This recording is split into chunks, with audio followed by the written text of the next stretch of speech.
دشمن ہے. تو کفار کو بڑی تکلیف ہوئی کہ رات کے مختصر حصے میں اتنا طویل سفر اور اتنے ساری مہربانیاں اللہ کو عزت کی طرف سے. تو آپ جانتے ہیں کہ ابو جہل حضرت سیدنا صدیق اکبر کی بارگاہ میں حاضر ہو گیا.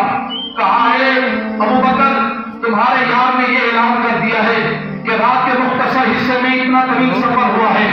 صدیق پاک رضی اللہ تعالیٰ عنہ نے یہ بھی فرمایا کہ اے ابو جہل ٹھہر جا, میں عمر سے مشورہ کر لوں, میں عثمان پاک سے مشورہ کر لوں, میں مولا کائنات سے مشورہ کر لوں. یہ بھی نہیں فرمایا کہ ٹھہرو میں خود نبی کے رحمت سے تو تصدیق کر لوں. فرمایا نہ تصدیق کی ضرورت ہے نہ مشورے کی ضرورت ہے. اگر میرے آقا مولا نے یہ اعلان فرمایا ہے تو سن ابو بکر کی یہ اعلان کرتا ہے کہ میرے آقا مولا نے جو بھی فرمایا ہے سچ فرمایا ہے.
کہ جب دین کا معاملہ آئے, جب حضور کی عزت اور آبرو کا معاملہ آئے تو پھر سینہ تان کے بغیر کسی مصلحت کے اور بغیر کسی حکمت کے دین کا دفاع بھی کرنا ہے, حضور کی عزت اور آبرو کا پہرا بھی دینا ہے.